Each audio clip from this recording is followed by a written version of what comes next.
Good morning. Oakman, what's up, buddy?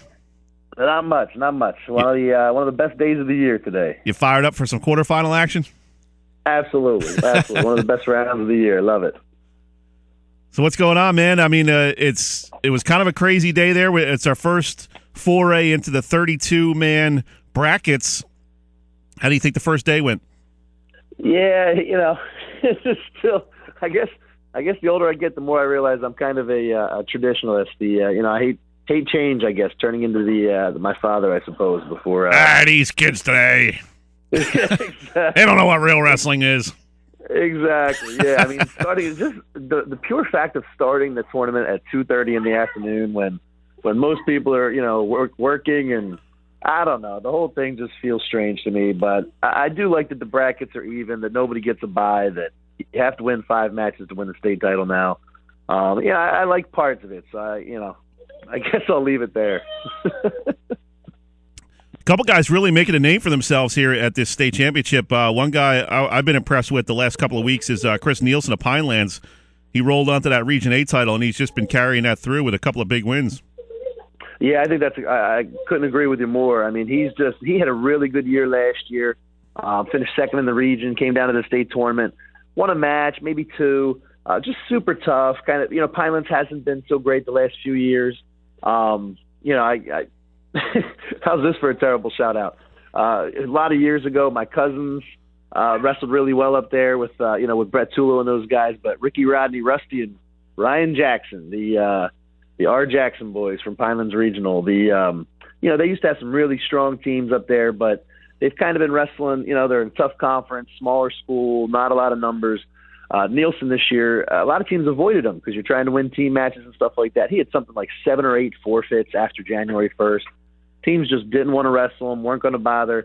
They were going to bump away from him kind of thing. And now you can't bump away from this kid. He seems to be taking it out on people with 2 pins in less than a minute at the state tournament. You don't see that very often. He's on to the quarterfinals with 2 minutes of wrestling. Yeah, exactly. Yeah, this time of year, you don't see that kind of stuff. That's the kind of stuff you might see in the first couple rounds of districts and stuff like that. This time of year, you're usually not pinning people in 40 and 50 seconds. Must be the mustache. It is. That is a solid stash. That's going to win him a couple matches. There you go. Another guy who's really took the first night by storm was Nick O'Connell from Southern Regional. 25 seed, makes it all the way to the quarterfinals. Yeah, absolutely.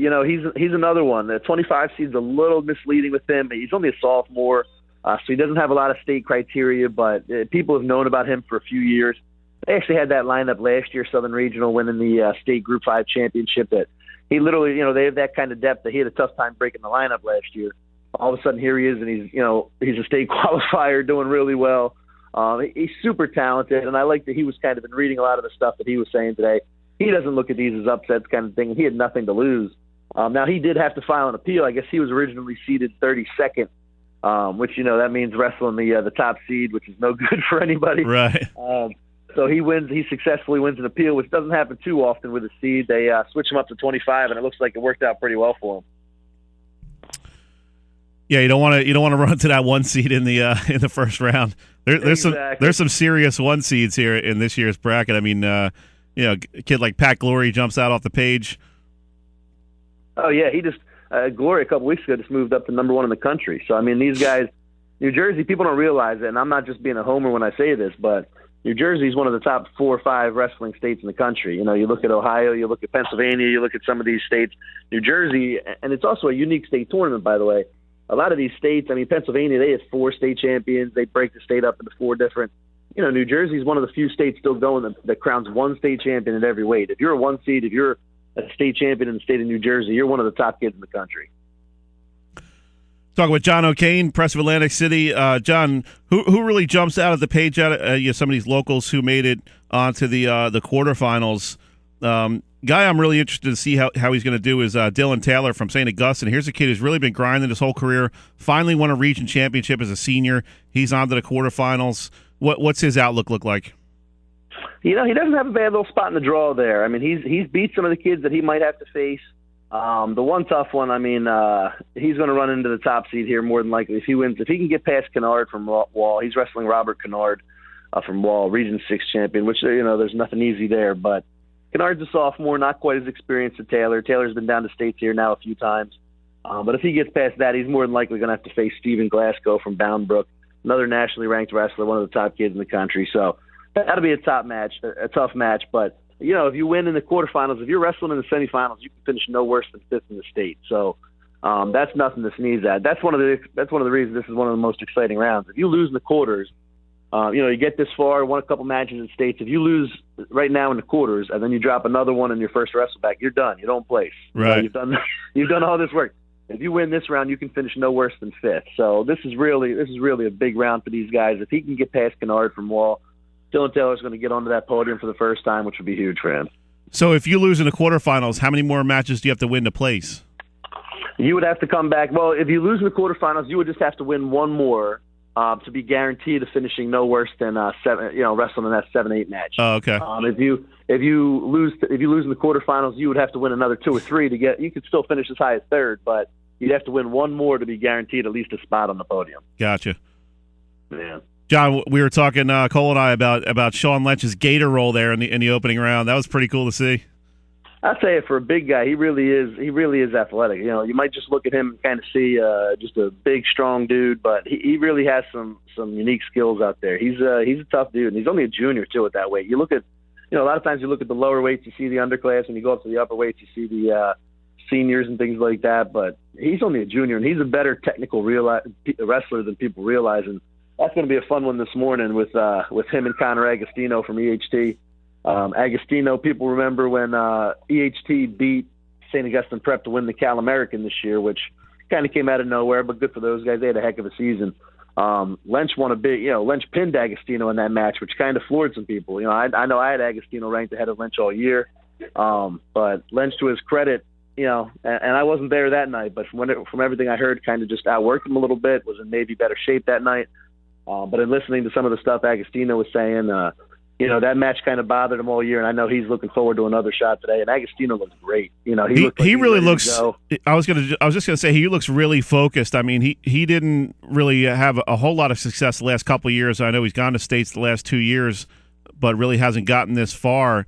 But man, 2 pins yesterday, and he looks like he's on a mission. And like you said, that should be probably one of the best matches of the quarterfinals. Absolutely, at least for local wrestling fans, that one's got a whole lot. That's got a whole lot going on there. Like I said, Lynch pinned him late in the match. It was a close match too. It wasn't like Lynch dominated him by any stretch of the imagination, but Lynch was up, up close, or Agostino was winning most of the match. Lynch came ahead, and then all of a sudden pinned him, kind of thing. So Agostino's definitely looking for a little bit of revenge there. And you're right, he's wrestling. A lot of times you see it. Guys get down to states. There's a dozen guys that did it last night from the area. I'm not going to name anybody, obviously, but you get to the state tournament and it's tough. The stuff that worked all year and kind of wrestling free and loose and without pressure, a lot of guys get down here to the state tournament. They see 10,000 people looking down on them. There's 8 mats, wrestlers all over the place, and they have a tough time opening up. They don't kind of leave it all out there. Agostino looks like he's wrestling with nothing to lose. So, a guy like that's going to do really well. And really, the impressive thing about him is he's a 3 sports guy, so he doesn't get any kind of break. I mean, you're talking about a kid who started football practice back in August, so he's been grinding every day for the last 9 months, and he's still got the energy to keep going and get to the quarterfinals.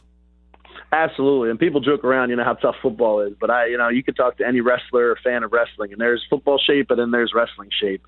And Agostino, he's got to go get big and he gets up to 215 or 225 or whatever his playing weight is for wrestling as a big time linebacker, fullback type, just an absolute stud on the football field. And I kind of I assumed, especially going into his senior year, he was just going to stay at 220 all year. But good for him. He gets back down to 195. So not only is he putting in that extra work and getting in wrestling shape, which is a whole nother level than football shape, but he has to drop down a few pounds these last few years. I'm sure he's thrilled about that. Usually the big guys get to eat during wrestling season. Right. But Agostino's on a strict diet. I'm sure it gets down to 195, and he's got all the skills in the world. I mean, again, local wrestling people. I remember Connor walking his way through our middle school tournament. He could have sleepwalked through that thing. People have known how good he is for years. Obviously, younger brother Zach Agostino was another big time wrestler. A great guy, went on to wrestle at Penn. He's had it in him for years, but now he's kind of showing it all. And you're right, one of the best football players, one of the best wrestlers in the area. I know he's known for those two sports, but apparently he can hit a baseball country mile too if you miss with a fastball. All right, Oak, we're up against the break, man. Got to let you go. We'll check in with you next week and kind of recap the state tournament. Hey, thanks, Dave. Always good time. Always good time talking to wrestling. All right, man. Enjoy the day out there. We'll see you. That was John O'Kane for the Press of Atlantic City.